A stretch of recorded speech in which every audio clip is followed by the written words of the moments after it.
Hi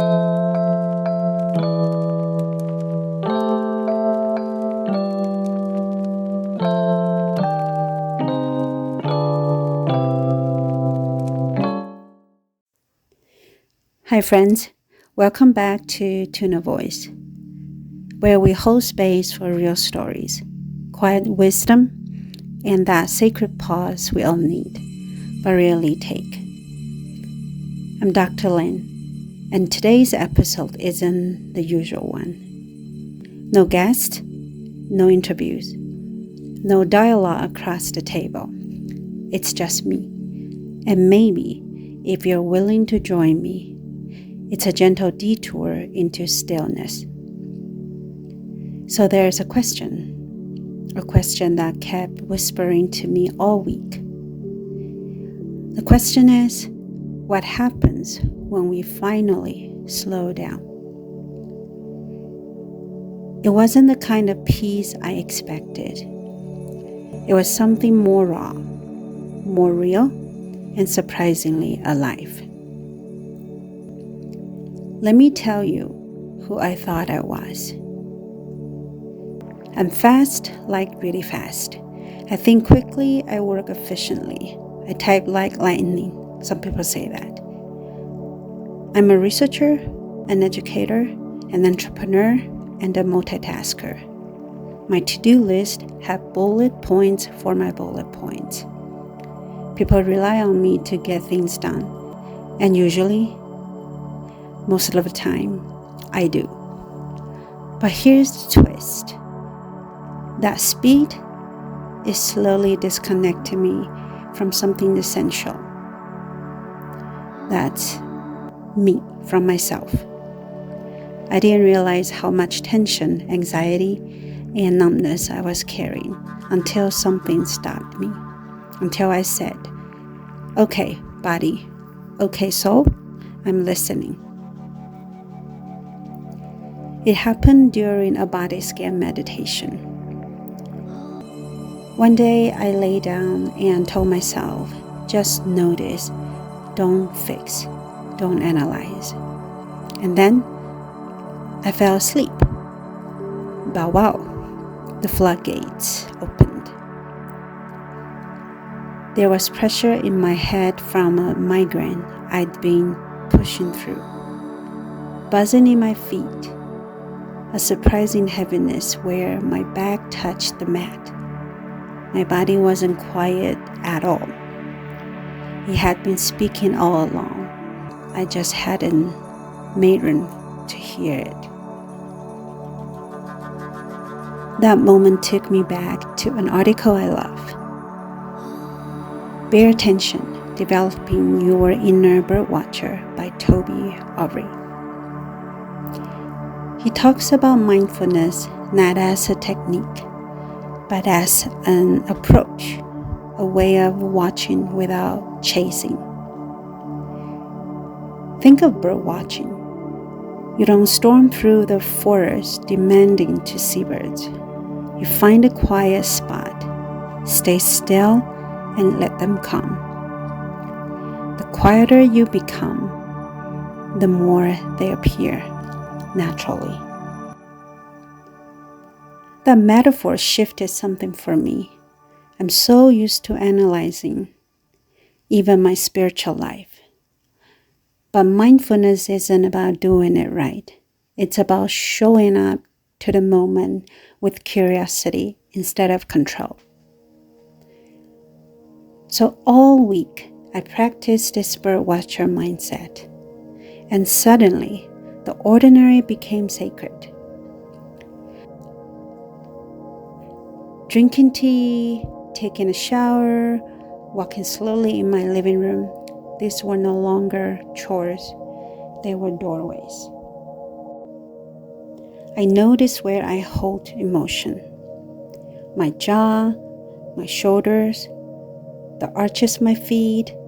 I also noticed beauty, like warmth in my hands through the water, a tinkling joy in stillness, and that rare sense of peace I could not articulate when I finally stopped trying to improve every moment. It felt like my body had been waiting, not to be judged, but to be known. I caught myself judging my mindfulness, even my meditation. Thoughts would creep in. Was that deep enough? Did I do it right? Then came a person, a classmate in my online mindfulness course, who said something that struck me hard. He said that the goal of mindfulness isn't to evaluate how good you are at it. So, right. It's not about being the best at being. It's about letting go of performance altogether. And ironically, that's been my biggest challenge. Even writing reflections right after practice felt like snapping myself out of stillness just to perform. I'm learning slowly to trust the wisdom that arrives later when the silence settles. Even this script. I know I say no script, but this is not an interview. The script is about when I'm writing it. I'm trying to be slow. I'm writing it slower than usual, with healing music in the background, with pauses between thoughts, with softness I rarely offer myself. And I remember someone once said, all things can be mastered by mindfulness. But here is the thing. Mastery doesn't come from control. It comes from presence, from attention, from being willing to sit with what is, even when it's uncomfortable. So whether you're folding laundry, washing dishes, or just breathing, I hope you'll remember the image of the birdwatcher. Watch your thoughts, your emotions, your fatigue, your joy, without chasing them. Let them land. Let them fly away. Let them be. So I imagine you will ask, how do we do it? Then I will say, you don't chase the birds, you don't shout at them, or try to force them to land on your shoulder. You simply just sit still. Stay patient and let the birds come and go. Just do one thing at a time. Some stay a while. Some flutter in and disappear. Your job isn't to catch them. It's to observe.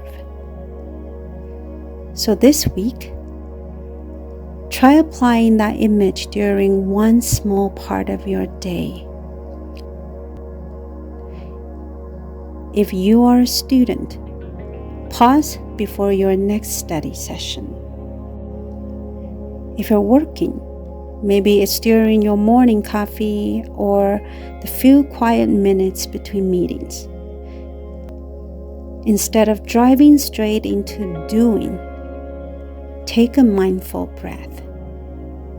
Ask yourself gently, what's flying through my sky right now? Maybe it's a thought like, I have too much to do, or a feeling of fatigue, tension, or even excitement. Maybe it's just the sensation of your body in the chair. Whatever it is, just notice it. Don't analyze. Don't change anything. Let it land. Let it fly away. Let it be. If you found yourself start analyzing it, just imagine letting the thought carried away by water flow. By doing this daily, even just for a few minutes, you might begin to shift the way you move through the world. You are not just reaching, you are relating. You are watching your thoughts and emotions without letting them run your life. That's where the real transformation begins. And the best part? You don't need more time or tools. Just a moment or presence and the willingness to watch gently, like a bird watcher in the woods, waiting for something real to show up. Thank you for walking with me today. If any part of this resonated with you, I'd love to hear from you. Drop a comment, share your own mindfulness moment, or maybe just take one more slow breath right now, whenever you are. And if you need a reminder, your voice matters, your stillness matters, and sometimes the most powerful stories are the ones we tell ourselves, quietly when no one else is watching. And as usual, if you have a voice you would like to speak out, contact me through my email. This is Lynn, and this is Tune.a.voice.